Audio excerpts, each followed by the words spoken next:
¿Alguna vez se descubrieron viéndose en el espejo para analizar el pasar del tiempo en su rostro?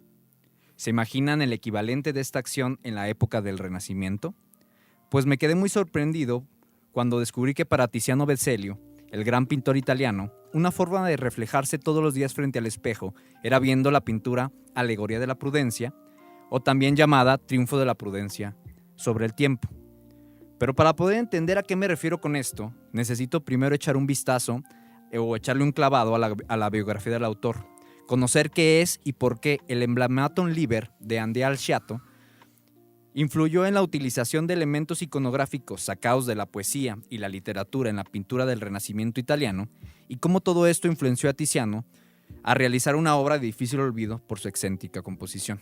Obviamente los que estamos aquí en este podcast hoy, y que probablemente vamos a ser las personas que estemos en los capítulos que sigan de esto, pues ya vamos a estar más o menos enterados de la obra que estamos por pensar. Seguramente se las voy a estar poniendo ahí en la edición para que ustedes la puedan ver, pero búsquenla por su parte para que la puedan ver a detalle y todas estas cosas, para que empiecen a poder ver como los detalles y todas las cosas de las que vamos a hablar, ¿no? Pero antes que nada, pues como que lo que se me haría chido sería como esta parte como de hacer un análisis como principal nada más de cómo te parece la obra, nada más de verla, por ejemplo al Dani. O sea, ¿qué te pareció al verla, no? O de esto que estoy hablando, ¿no? En la Alegoría de la Prudencia. Sí, pero nada más de vista es como una reflexión de una etapa en la que estoy ahorita. Ok, órale, eso muy personal, está sí, chido. Sí. Sí, yo creo que pre-treintona. La perspectiva, ¿no? Desde dónde puedes ver el arte. ¿no? Y cuando la leí, porque no conocía mucho de Tiziano, cuando estuve leyendo eso, pues sí me sentí identificado en cómo me siento en esta época, güey. Está cabrón. Está duro y la capacidad que tienen este tipo de obras de ser muy llamativas, güey, porque no tienen una composición tan de la época. O sea, sí existen obviamente obras, porque estamos hablando de una obra que fue que se desarrolló o se pintó en el Renacimiento, y la obra del Renacimiento que ya tenía esta perspectiva humanista, al final de cuentas, encontrarte una obra con estos elementos es raro, ¿no? Y entonces eso es muy impactante y justamente lo que te pasa. Sí. No sé a ti cómo... Porque sí la ubicas, ¿no? Sí. ¿O qué recuerdo tienes de ella? Porque me acuerdo que me platicabas... Ah, claro, esta la vimos en no sé qué. Sí, porque recuerdo haber visto a Tiziano, ¿no? Y haber visto su obra. Y recuerdo en especial haber visto esa obra y cómo retomábamos el trip del tiempo, ¿no? Uh-huh. Sí. Del tiempo, de la vida misma reflejada, ¿no? Que ahorita acababas de comentar. Sí. Y cuando profundizas un poco, a lo mejor, en el significado de la obra, porque bueno, ya mencionarás tú qué pasa con ella posteriormente. A los detalles. Pues sí, ¿no? Es una vista, ¿no? Del ser humano, ¿no? De la persona, ¿no? Uh-huh. En tu diario. Sí. En tu instante, ¿no? Siempre. Sí, en ese instante como muy sublime, ¿no? Ahora, por ejemplo, mi reflexión va sobre esto, justamente. Por eso hago estas dos preguntas empezando a leer el texto. ¿Alguna vez se descubrieron viéndose ante el espejo para analizar el pasar del tiempo en el rostro? O sea, eso es como algo que me está pasando... Pesar, un sufrimiento. A mis casi 30 años de edad, me está pasando mucho, güey, que me doy cuenta que he cambiado bastante en el espejo, ¿no? Sí, claro. Y entonces me encontré que para Tiziano esta obra era justamente una forma de espejo. Ya lo iré... Y denota que es también su madurez de artista, esa obra es... Sí. No, estamos hablando de un momento muy específico de su obra, que ya hablaremos del momento en el que él estaba viviendo para estar ahí, ¿no? Pero ahí te va. Bueno, voy a seguir un poquito con esto y seguimos como un poquito adelante. Va. Pero antes de todo esto, me gustaría hablar un poco sobre los espejos. Acabo de decir que son importantes, ¿no? Porque aunque nos parezca un objeto cotidiano, no fue hasta el siglo XV, en la isla de Murano, que se inventó el famosísimo cristalo o vidrio cristalino, ¿no? Antes de esto, su aspecto era más parecido a buscar ser reflejado por una cuchara casi siempre de un tono verdoso o asemejado al color del cobre. También, y solo como un dato interesante, en 1666 Francia empezó una guerra fría contra Italia para poder quitarles el secreto de la fabricación de tan codiciado objeto, que como podemos imaginar, dotaba a su dueño de un estatus alto. Esto lo puse como dato porque sí me hizo interesantísimo, porque históricamente cuando encontré este dato, lo encontré en una página de History Channel, o sea, no nada así súper académico, todo mundo puede entrar a la página y va a encontrar este dato sobre esta guerra fría que se empezó a hacer.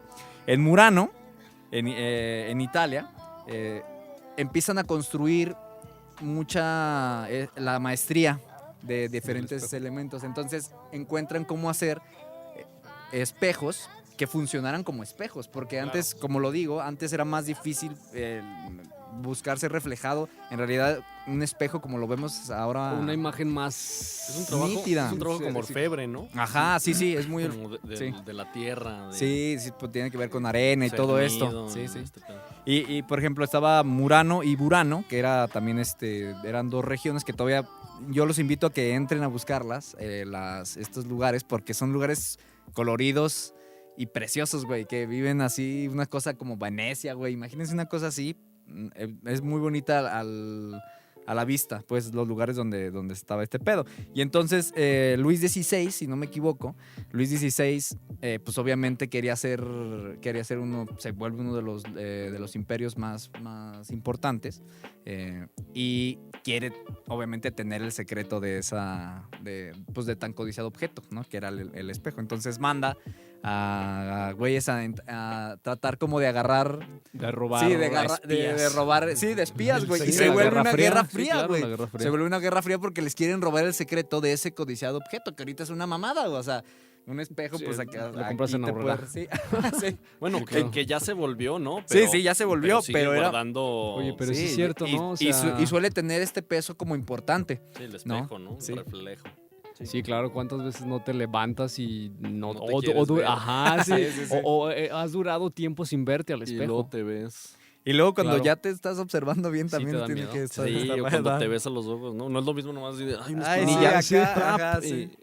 Sí, no, sí, ya ya te cuando te clavas ves y- en la Acá, pantalla, ni ¿no? te puedes ver, ¿no? El cabello, la entrada, güey. Porque una cosa es cómo te percibes tú a ti mismo en el reflejo y otra cosa cómo te percibe la gente, ¿no? O Sí, sea, sí, sí. lo que piensas como te Pe- percibe. Pero es que también la gente no está viendo un reflejo de ti, güey. no, sí, La sí, gente sí, te está viendo a ti. está Tú claro. estás viendo un reflejo de Claro, ti, que es lo que claro. puede llegar a dar miedo, ¿no? Sí, exacto. Bueno, Sí, va. sí, sí. Bueno, voy a seguir con esa parte. Bueno, aunque su procedencia histórica sea muy interesante, lo que me concierne recalcar, en realidad, es algo de su valor simbólico, porque aunque literalmente se utilizó en las pinturas del Renacimiento como un pretexto para demostrar la habilidad del pintor y señalar la opulencia del burgués o noble que hacía el encargo, ejemplo de esto podemos verlo en pinturas como el matrimonio Aldolfini, de Jean Fouquet. Esta pintura en específico es una de las obras que siempre trato de meter cuando he dado clases de historia del arte y hablar un poquito sobre reconocimiento de iconografía y de elementos iconográficos. Casi siempre trato de ponerla porque creo que es una de las que se le han hecho estudios muy importantes. Tanto así que, bueno, Panofsky, que en algunos hablaremos después de él y la importancia que tiene, si no es en este capítulo, en otros, hace un ensayo justamente sobre esto y es uno de los ensayos más respetados sobre esta obra, la del matrimonio Adolfini.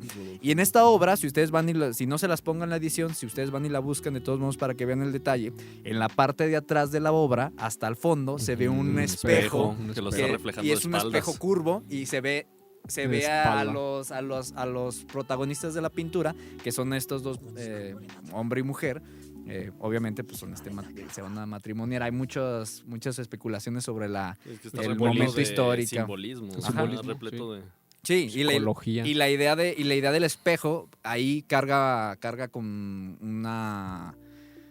eso que digo, ¿no? Que es para decir, mira, esta persona que está apareciendo en este retrato tiene un chingo de Sí, dinero y también tiene un es estatus, era un importante. burgués, exactamente. Y tiene un espejo. Y tiene un claro. espejo y el Claro. artista está diciendo, güey, ve mi técnica. Porque y estoy reflejando porque el estoy espejo. reflejando, güey, estoy pintando el espejo, güey. O sea, Claro. estoy dándote a entender que conozco de la planificación de la pintura, de cómo funciona el punto de fuga. O sea, se habla de esa maestría, ¿no? Entonces por eso digo que es importante y lo pongo aquí para que lo vayan a buscar. Creo que es una obra que debería todo el mundo de conocer y seguramente lo podremos tocar en algún momento. A lo mejor no en el siguiente capítulo, pero sí es una obra que quiero ya que indaguemos en ella después. Estaría sabroso.